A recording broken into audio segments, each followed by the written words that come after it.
Well, welcome. Thanks to all of you here in person and those of you in the Zoom room for attending this evening's talk, Money Mindset with Ed Roddy. And my name is Eric Worley. I'm a professor, associate professor here in finance at Western, and we're fortunate to have Ed here. And I thank him generously for giving his time, his passion, his wisdom, and energy to helping us all make better decisions. And I'll let him share a little bit more about himself in a moment. Before we begin, I should note that our campus is situated on the ancestral homelands of the Coast Salish peoples who have lived and cared for this part of the Northwest since time immemorial. And we express our deepest respect and gratitude to our indigenous neighbors for the ongoing and shared stewardship of our lands and waterways. Some of you have submitted questions with your registration, and we appreciate those. For those joining us online, please use the Zoom Q&A feature, which should be at the bottom middle of your screen, to send us any questions that may come to mind. We have time built in for questions, and we'll alternate between in-person and online questions and try to answer as many as possible. And we also recommend they use the speaker view as part of Zoom. Okay, let's get started. I'll turn it over. Please give a warm welcome to Ed Roddy. Okay, thank you. Thank you. Well, good afternoon. When you invite a banker somewhere, guess what? They're going to talk about money. So we're talking about money. We're talking about where do our thoughts about money come from? Where do our thoughts about how we deal with money come from? What is the processes that we use to make financial decisions? And sometimes they feel just instinctive, something that we just do. And other times they're very thought out. They're very thought through. Where do our thoughts, where do our feelings, where do our beliefs about money come from? My uncle owned racehorses, and so I spent a lot of time growing up at the racetrack. It was always interesting to me to watch people who were placing bets on horses, because the question was, how are they deciding which horse to bet on? Was it the horse looked like it was the strongest horse out there, ready to go? Was it the post position of the horse? Was it the jockey? Was it the name of the horse? My mom would always bet on horses based on the name of the horse. I had an uncle who'd bet on horses as long as the jockey wasn't wearing a green jersey. That was his qualification, because green was something that he would not bet on. So it's interesting when you think about that. But you think about someone who's placing a bet. They're placing making those decisions based on their experiences, based on their history, based on a lot of historic information. And so the reality is that's the way we make a lot of our financial decisions too. We do it based on our experiences, based on our history of things. And so when we think about how we understand making financial decisions and our thoughts about money, it requires us to pull back the curtain and do some self-analysis, I think. Why do I feel this way about spending money? Why do I feel about this way about not spending money? What is my philosophy of money? How did I get here? Why do I feel this way about it? Why am I inclined to bet on the horse with the guy wearing the green jersey as opposed to the blue jersey? And we tend to make financial decisions based on kind of one of two different ways. One is in a rational way, and the rational way says, how am I going to maximize my wealth and help me achieve my financial goals best? The other way we do it is what's more called a normal way. And the normal way of making decisions is really our emotions. It's based on our emotions, it's based on our histories and our experiences. So let me just give you an example of that. My father worked for General Electric his entire career. And when he passed 20 plus years ago, he left shares of GE stock to my sisters and I. And it was a good sum of shares. To this day, my sister has not sold one of those shares. And she won't, because she's emotionally attached to it. It's an extension of who our father was, and she feels it would be disloyal to do so. So we make our decisions based on a lot of our historical experiences, a lot of our emotions that are driving us. And I've found in financial planning that some people think of certain words as kind of dirty words when you start talking about financial planning. So let me just give you a few examples. When you say the word budget, some people are like, uh-oh, I'm in a straitjacket. You just took all the fun out of my life because you're going to put me on a budget, and I can't go do anything fun anymore. I can't spend any money anymore because you said budget. So people have this reaction to the word budget. People also have the reaction to the word to debt. Some people have a very visceral reaction to the word debt because they think about credit card debt. They think about student debt. They'll think about auto loan debt or mortgage debt. And so they have different ideas and different thoughts about what that means and how they respond to debt. Another one is when I've been doing financial plans with people, is one of the things I ask them is have you created a will, like a last will and testament? And let me tell you, that saps a lot of energy out of the room when you start talking about someone's will, because they're like, uh-oh, now you're talking about my death. And they have a lot of reactions about that. So I talked to one lady one time, and she says, the problem is I think of a document that says last will and testament of, and my name's there. And something in me just says that's self-fulfilling prophecy, and I'm going to get hit by a truck next week. So there's a lot of reactions that we have, a lot of emotions we have around a lot of these things. The last one I would say is retirement. And a lot of times you think of retirement, you go, well, that's a good word. But some people, it's not a good word, because they think about the idea, well, when I retire, that means I'm no longer contributing to society. Now I'm a consumer. I'm not contributing to society. And what's after that? Death, right? And they think about it that way. I had someone tell me one time, they said, it's hard for me to think about planning for retirement because I think about my family, and most of my family members, when they retired, 5-7 years after they retired, they died. So it's hard for me to think about that because it means thinking about my demise as well.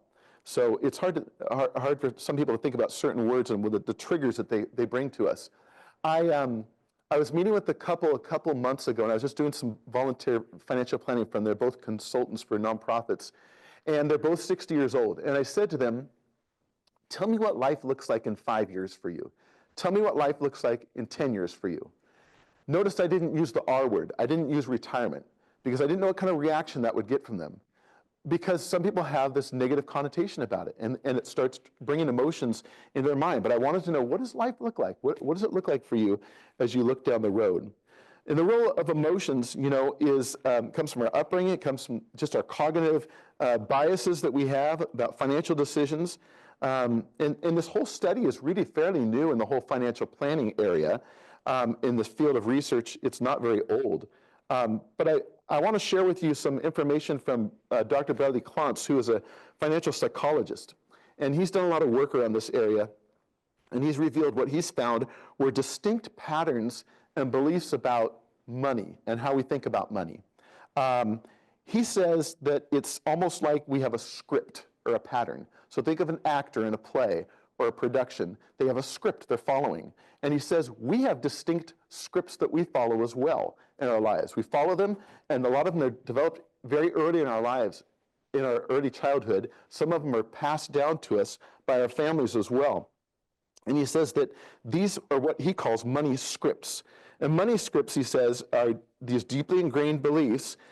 They're shaped by our financial behaviors with what we observe from our families and what we, just in our broader cultural context of where we live and where we grow up.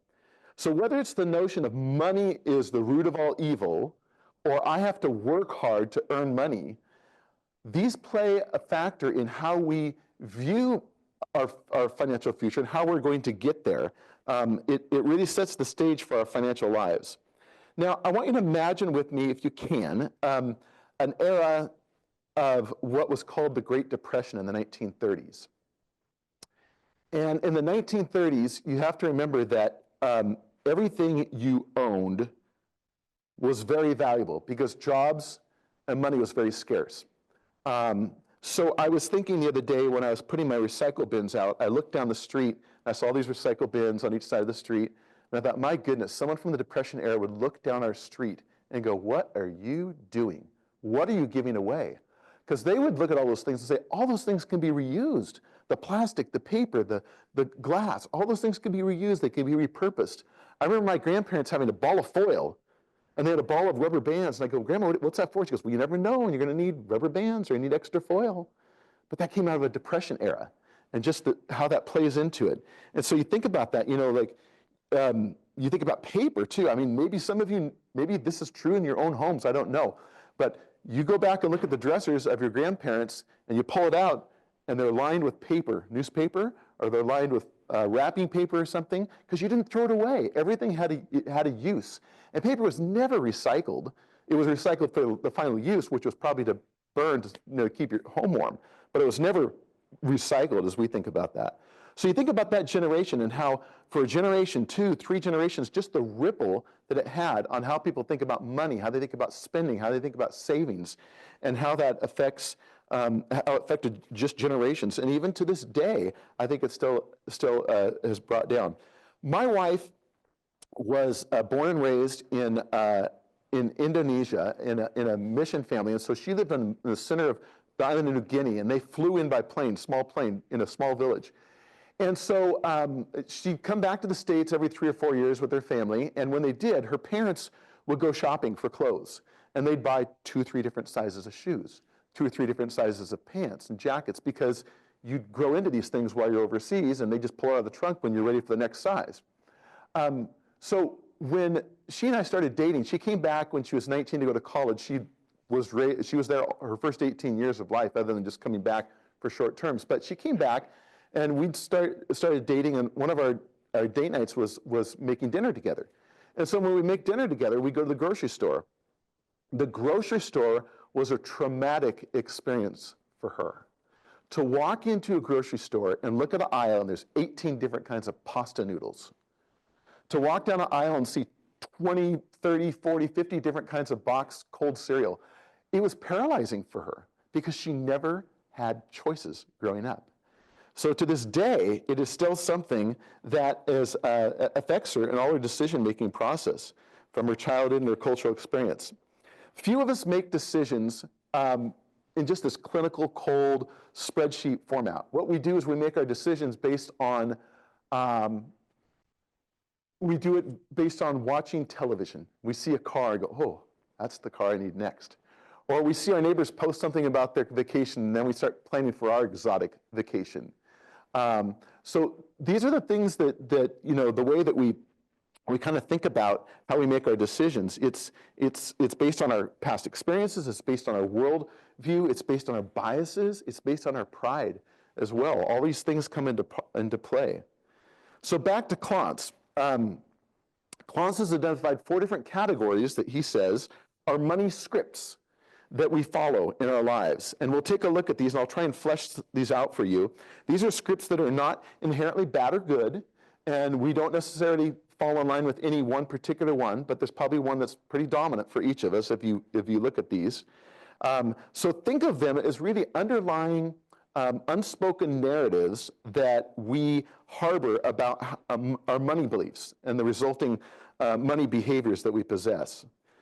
So the first one he talks about is money avoidance. This script really holds to the idea that money is bad, I don't deserve money, I shouldn't have money. Money is a source of fear or anxiety or disgust even. Money avoiders have negative associations with money and believe that people who have wealth are either greedy or they're corrupt. They would subscribe to the philosophy that there is virtue in living with less. And because money is something that they shouldn't have or keep or possess, they sometimes sabotage their own financial future because they're not saving for their retirement. They're not saving money for things that they may need for themselves or their family. They're giving it away because I shouldn't have money. And they'll drive older vehicles. They won't wear fashion designer clothes. If you found them in a fancy restaurant, it's probably because they're taking a friend that they wanted to or somebody else wanted to go and they drug them along, and certainly not for their own enjoyment, but they're there because they were asked to. There were a couple questions in the registration about why the negative attitude about wealth and having money? What's wrong with being wealthy? What's wrong with having money? And to that I would say the people who would say that are really under this money script of money avoidance. They think that money is evil, and they might even say that, live simply so others may simply live. Sometimes our money mindsets and our thoughts about money come from our historic or cultural roots as well, if you think about that.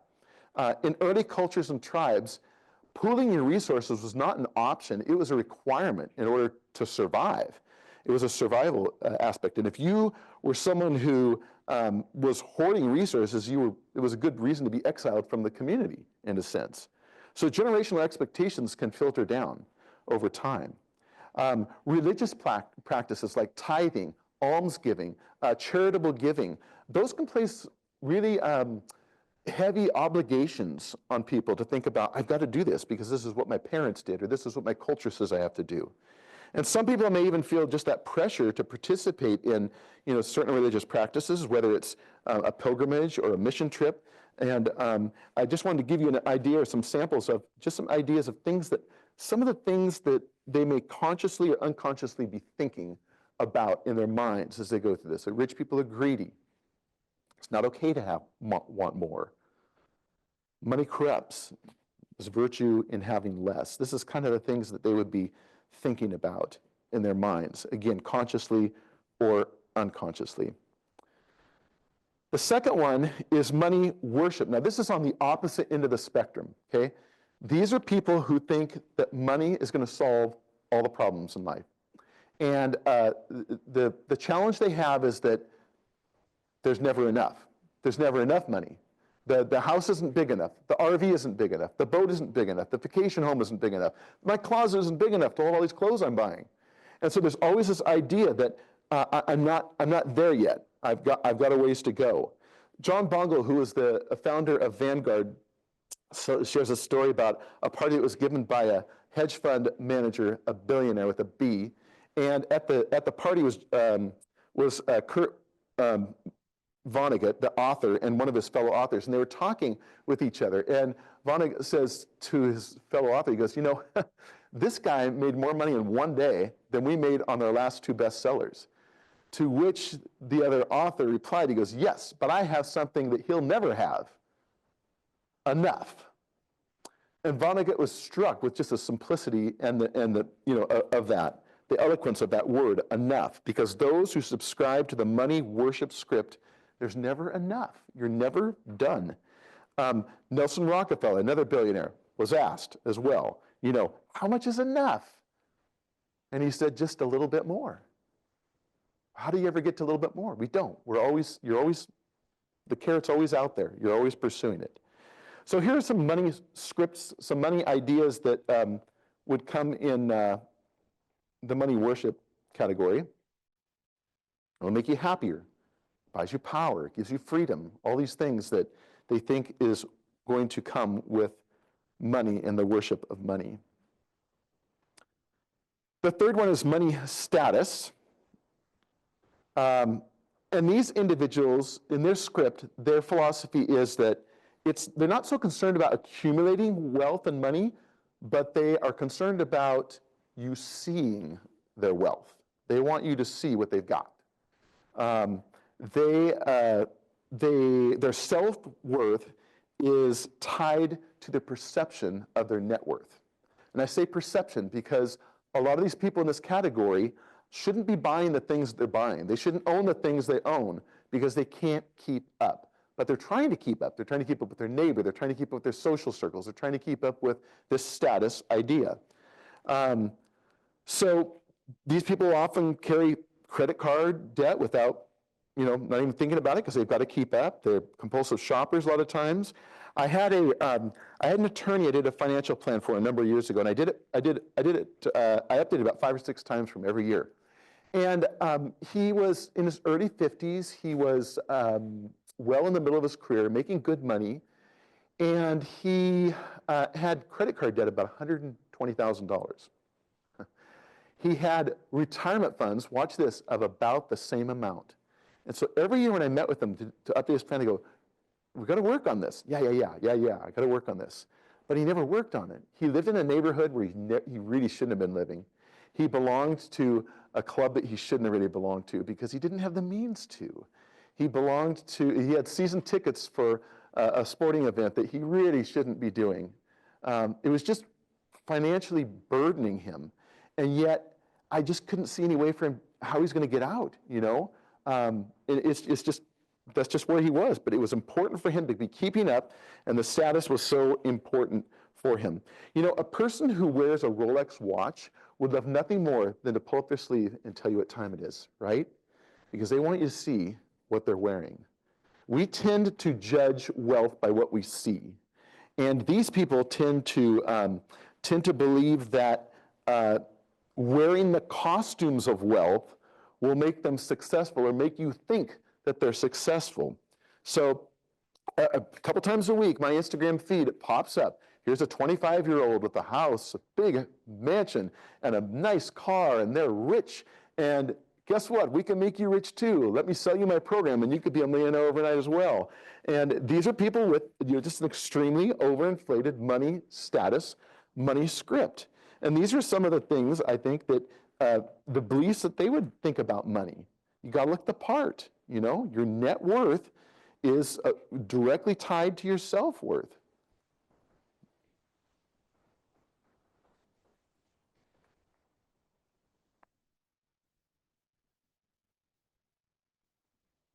The last one is money vigilance. And these are people who are watchful. They're very careful with their money. They're very interested in their financial welfare. And I'm talking about people who lose sleep at night, thinking about their money. They believe it's important to save and for people to work for what they have. No handouts. You got to work for what you have. And if they can't pay cash for something, they very likely may not buy it. They tend to be anxious. They tend to be secretive about what they have and about their money. And, we've read and heard the stories about the janitor, the librarian who dies and they leave money to a university or a school or a charitable organization. Like, whoa, wow, where did that all come from? But these are people who subscribe very clearly to this kind of a money script. You need to be vigilant with money. You need to save money. It should not be spent. It should be saved. I had an aunt who lived very well in this category. She was a waitress all of her life, and her husband was a commercial fisherman. He took care of all the expenses in the house. They lived very frugally. Not that they had to, but they lived very frugally. She was a child of the Depression, so you can see where her money script came from.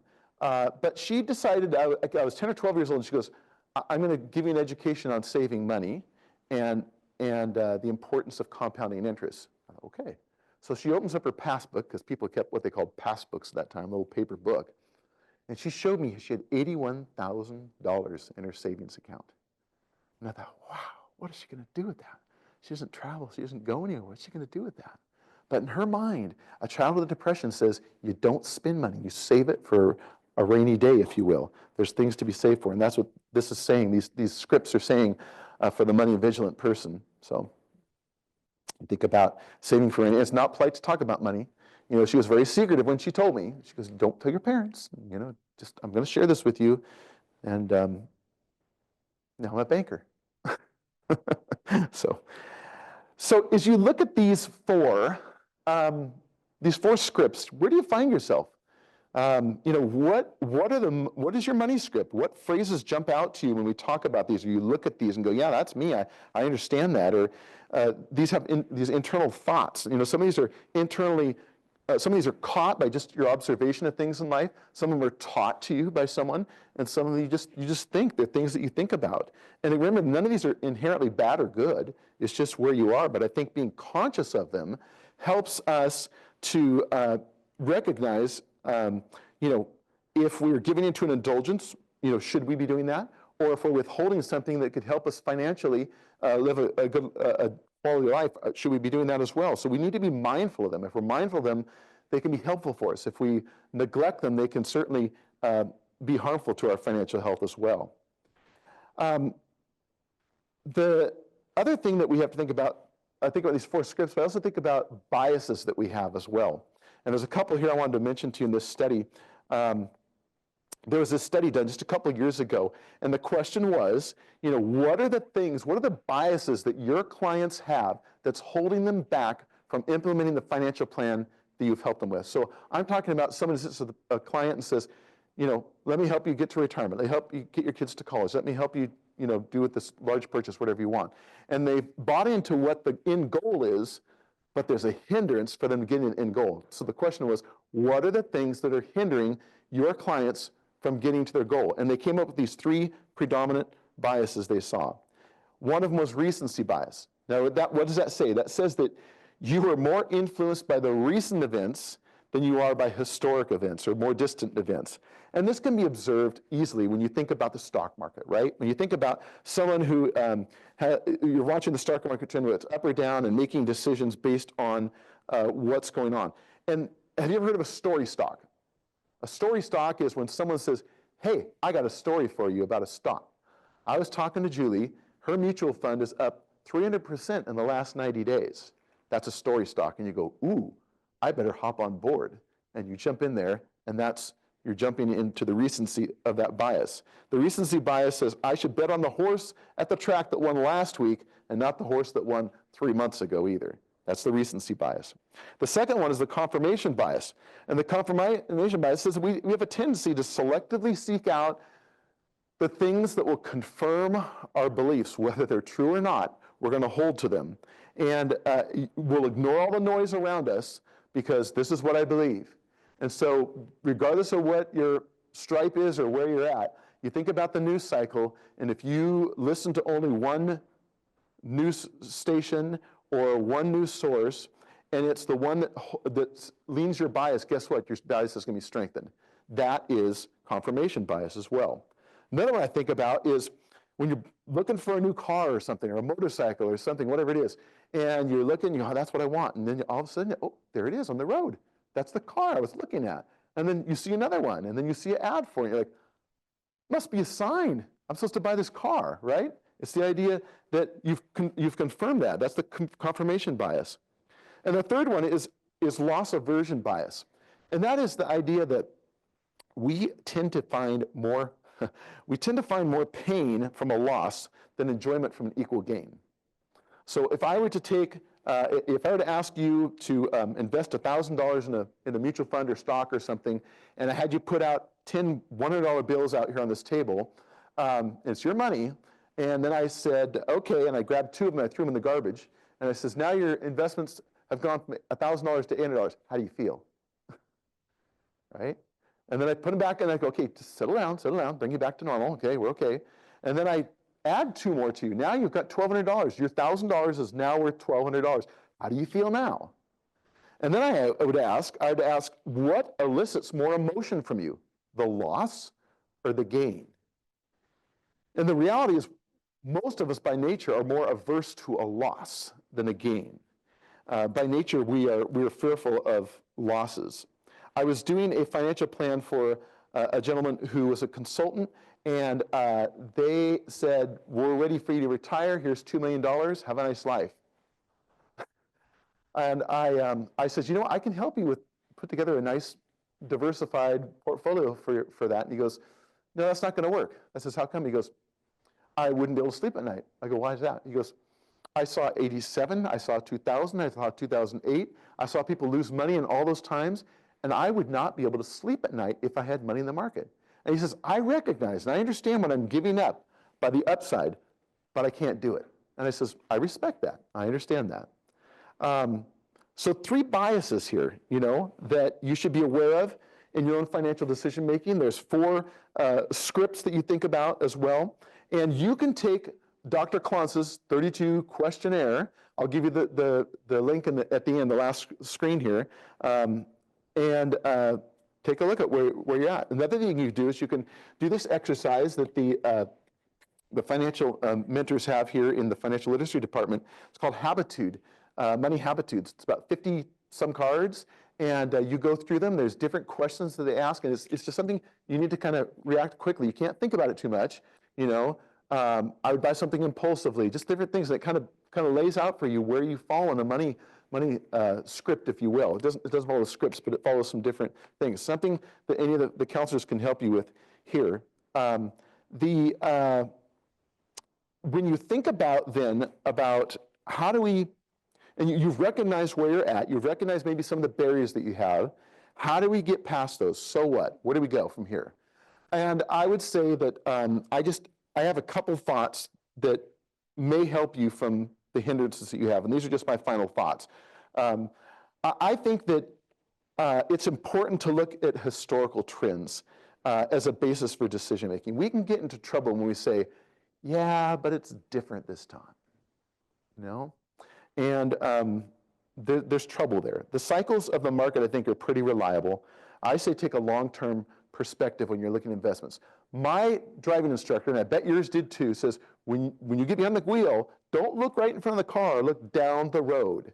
Because you get look in front of the wheel, and you're starting to do this, right? And you're getting all over the place, and you're not driving straight. But the long-term perspective can help us, I think, stay focused on what we're doing. But it's something you need to come back to again and again, because we have a tendency to draw back to what's closest to us, because we hear the noise, we see the lights, we see the sounds, we hear the stock stories, and we get distracted. I preach this to myself, I preach it to anybody who will listen to me, I preach it to my coworkers, but I say this: it's not about timing the market, it's about time in the market. I think you're going to get in trouble if you try and time the market, because if you know when the bottom is, that's amazing. If you know when the top is and the peak is, that's amazing. But I've yet to meet that person. And you can lose a lot of money by trying to pull out and go in at the wrong times. And what's the wrong time? Who knows? So the second thing is understanding the importance of asset allocation. This is the whole idea of don't have your eggs all in one basket, right? So back to the track. I like, when I bet on a horse, I do win, place, or show. I want to cover my bets. I don't want it all in one. I had a gentleman I did a financial plan for, and I think I shared it with the mentors last spring. He had an IRA account of over $2 million, and it was one stock.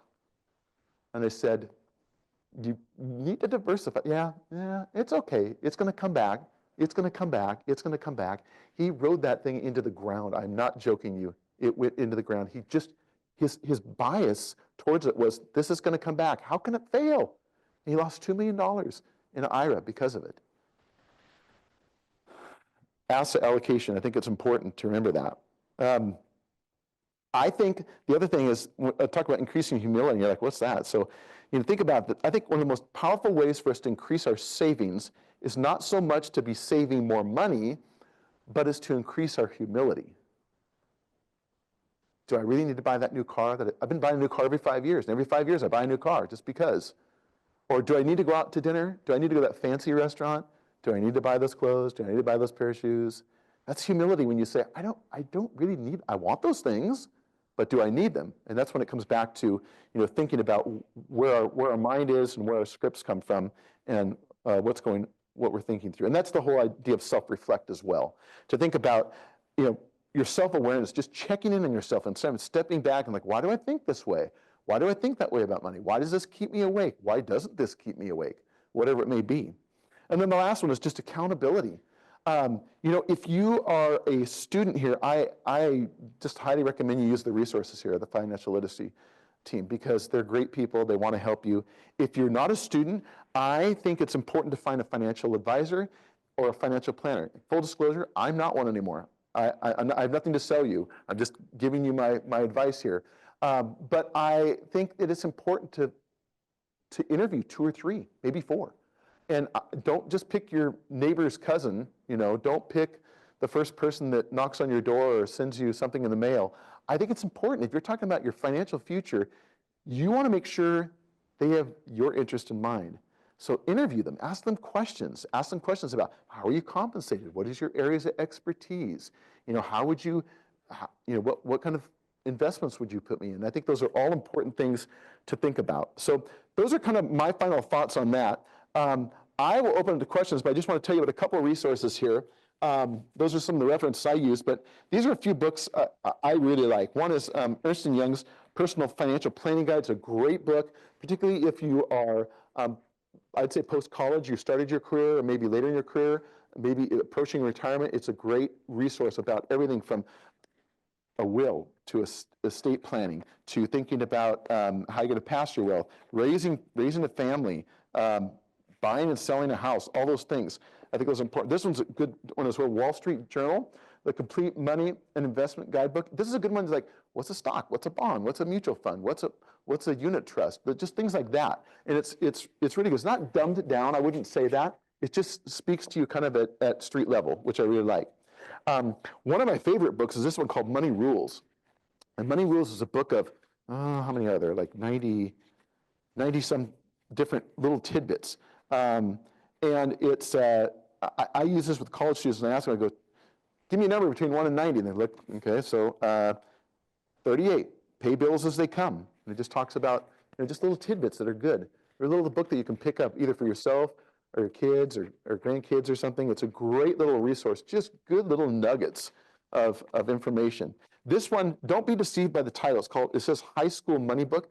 It's not necessarily just for high school. It's just, I like things at a simple level personally, so I really like this book. It has a lot of good resources as well. And of course, the money habitude cards, you can buy any of those on Amazon. You could buy these cards on Amazon too. There's ones for teens, there's ones for college age, and there's one for people past college age as well, and they're real good resources. So with that, I will open it to any questions. Zach. In the past 2 decades, an unprecedented amount of investment has been into passive funds. Any thoughts on how to personally address the risks of a passive fund?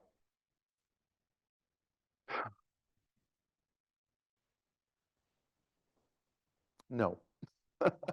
I don't. I can't think of anything right now off the top of my head. So, yeah. That's a little granular. It's a little granular because part of it has to do with the individual and where the individual's at, and it's hard to address a question without knowing the whole spectrum as well. When we do financial planning, one of the first things we do in an intake is we do a risk assessment with someone. So we'll ask them 10, 15 questions about, how would you feel if your investments went down 20%? What's your time frame? What's your time horizon? Trying to get a good sense of what's their risk tolerance. So, which fund? The passive fund is it's more of a fund that you're not, it's not being managed per se. So yeah, but not being managed per se.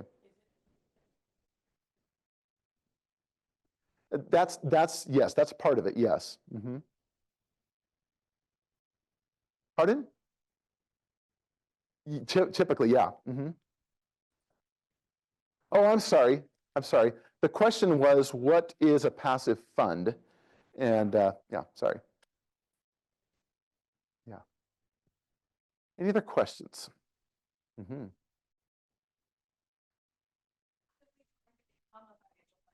What advice do I have for someone who's actively trying to become a financial planner? I was talking to someone on Saturday about that very question. And I said, I think the most important thing is talking to as many people as you know that are in the profession, because you're going to get different perspectives from each one.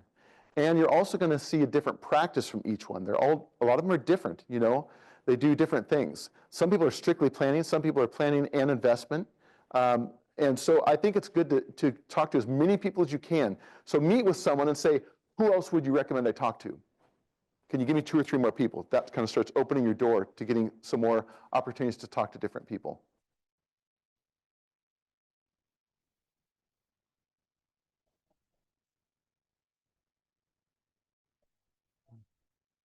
Yeah.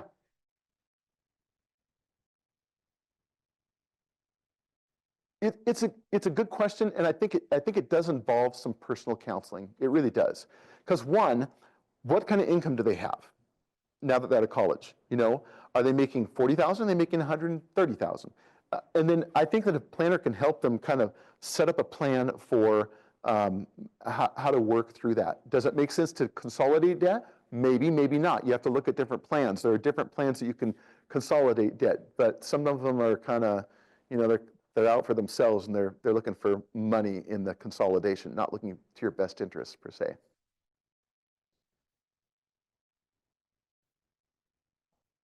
Absolutely. Absolutely. And particularly people who have a lot of debt, like if you got 7 or 8 credit cards, how am I going to bring this all together? How can I consolidate this and make sense of this? And can you give me a plan to kind of help me with the discipline of taking care of this in a shorter period of time?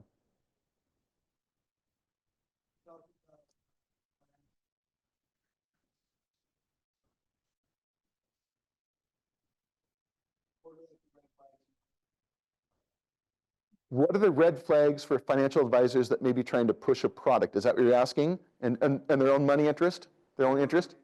Okay. Boy. Again, I think that's where you really need to vet who you're working with. I think that's important. And get recommendations. If you're going to work with someone or you're going to interview someone, can you give me some recommendations of people you work with? I'd like to talk to them. And if they say no, then you should be concerned. I always remember that we always had a list of people that we could use for recommendations. Yes, Zach.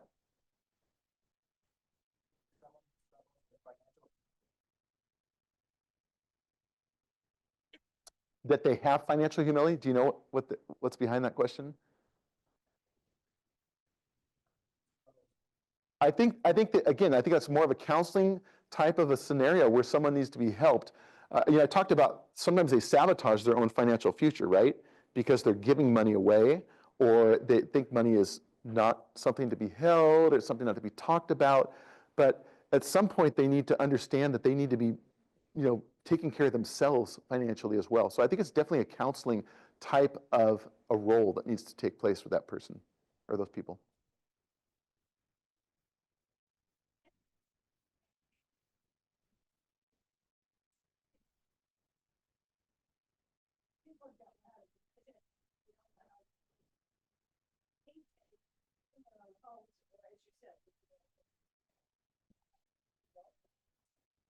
Yeah. Yeah. She said it's not easy. Adulting's not easy. Money is a topic that we don't like to talk about a lot of times. It's taboo. You're right. It is. So, Zach. Mm-hmm. How do you find the handful of planners or advisors you're going to interview before choosing? How do you start the process? I think one of the things you could do. Oh yes, sorry. How do you find the pool of investment managers, planners that you would be interviewing to manage your money? I think one of them would be to talk to other trusted resources. Attorney. If you have an attorney, talk to an attorney. An accountant, talk to an accountant. They know the good and the bad, if you will. So I think those are some ways I would recommend that you look to other professionals and ask them who they would refer or who they'd recommend. Fee-based versus commission-based is the question. So obviously the fee-based is based on managing your whatever your assets are. If they're going to take a percentage of the assets, and from that perspective, a planner would say, look if your portfolio goes up, I get compensated as well. We both win. That's what they'd say. In a commission base, it's based on, if you're not an active trader per se, maybe, then that might be a better route for you. If you say, I'm buying these funds and I'm good, I'm golden. I'm a little leery about that because you're not managing it going forward. But if you're someone who's just going to invest it and leave it alone, then it might make more sense to do a commission base because you're going to, pay it then and not be paying an ongoing fee, if that makes sense. Yeah. About finding and selecting a financial advisor, you're still relatively new to investments. Do I have any recommendations of finding a financial advisor when you're new to the whole process? I think just kind of some of the things we just talked about, but I mean, if you're in college, you're not going to know attorneys, you're not going to know accountants, to go talk to like that. But I lean on people who have investments or investment portfolios. Ask them who they work with. Try and get some recommendations from them, I would say.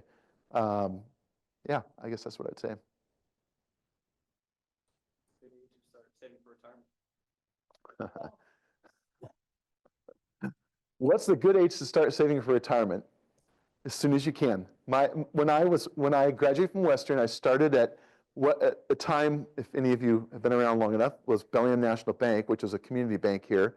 And I started as a teller. And my dad says, I still remember the phone call I got at lunch one day. He goes, you need to start saving in your 401k for retirement. And I'm 22 years old. And I'm going, retirement? That's 40 years away. What are you talking about, Dad? I'm thinking that in my mind because what am I thinking? I'm thinking about going on vacation this summer. I'm thinking about getting a new car. I don't want to save money that I can't touch for 40 years. But man, it was a good decision. Let me tell you, it was a really good decision to just save a little bit. Just save the match portion first and work your way up. I always found that in the subsequent years, whenever I got a raise, like if I got a 4% raise this year, I'll add another 1% to my 401k. It's like money I never missed because I never saw it, right? Or maybe take half of your raise and add that to your 401k or your Roth. It's money you never saw yet, so you haven't spent it. Zach.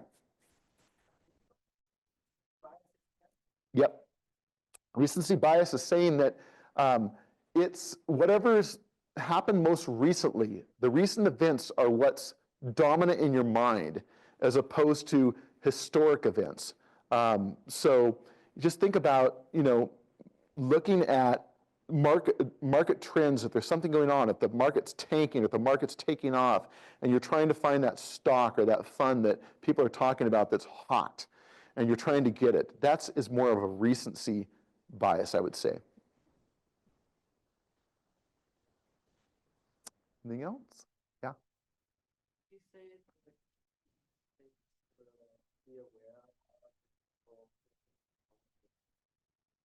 What are things to be aware of if you're money vigilant? That's a good question because I think back to my aunt as well. Again, I think you need to think about you probably just need to relax. I don't say that, but you just need to realize that it's okay to live a little,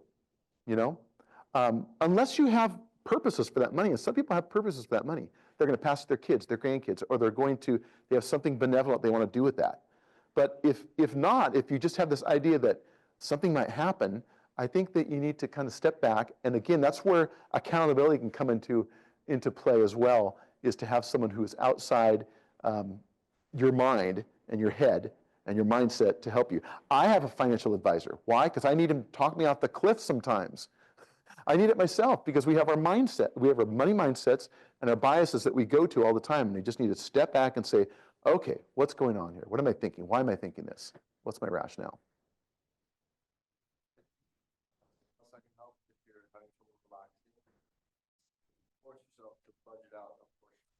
Fun money. Fun money. Yeah, you can. The comment was one way to deal with vigilance is you can budget some fun money for yourself. And there you just use one of those bad words, but with a good word. Budget and fun. I like that. Yeah, Effie?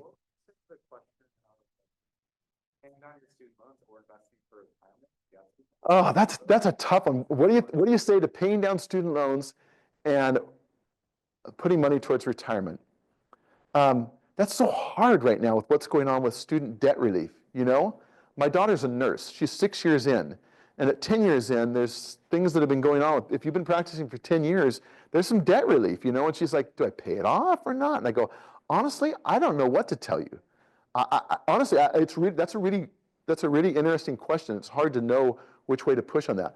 But I think that it's important to be saving systematically for retirement. Don't leave yourself hanging with nothing. I think it's better to start saving something rather than nothing for retirement. Zach?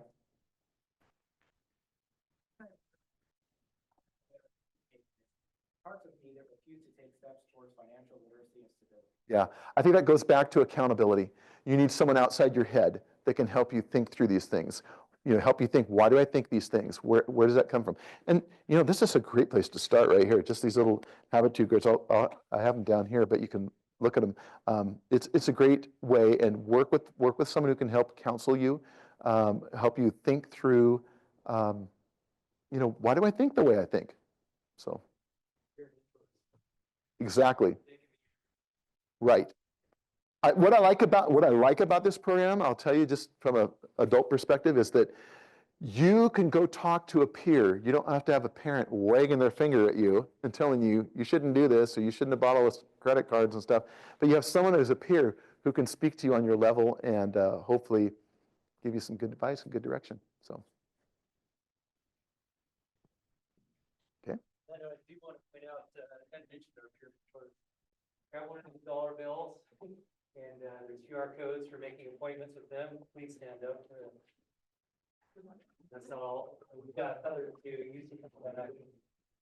So please, avail yourself of an accountability partner and or get free coaching. And there's also a QR code to an online learning platform that's also free. Once you register, you have it for life. All right. So grab these.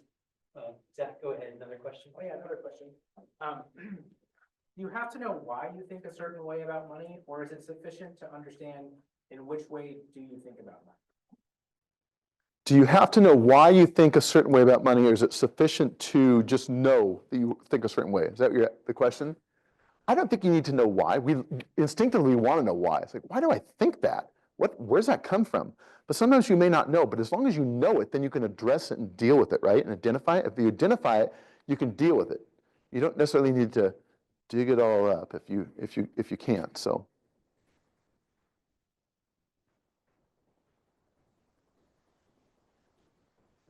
With the stock market kind of primarily made up of the Magnificent Seven, the S&P 500.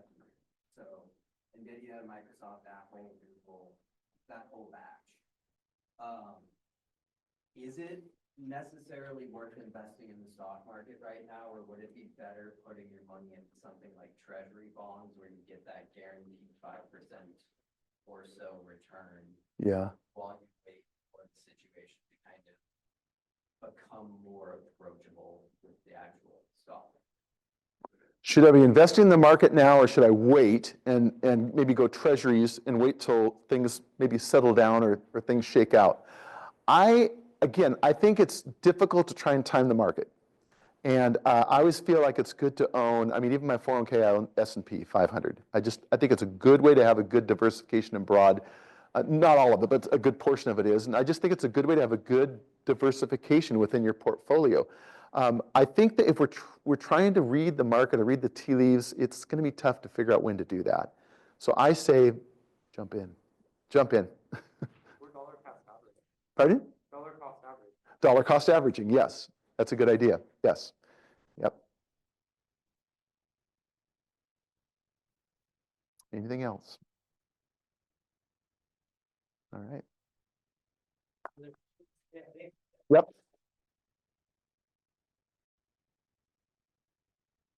Big thanks, Ed, Roddy, and from all of us at Western and the Berryman Financial Literacy Program. Thanks for joining us today. And we also want to thank the WW Alumni Office for their partnership, and thanks to those of you who chose to support this program as part of the webinar. A recording of this webinar will be emailed out to you in the next few days. And then I also want to plug another event. Please join us this Thursday from 4 to 5:30, either in Miller Hall 138 or on Zoom for a roundtable panel discussion on the economics of the election. This should be really good, which will examine the economic impact of the 2024 presidential candidates' policies. For more information, please grab a flyer at the table up here and on the way out, or visit foundation.ww.edu events. And have a great evening.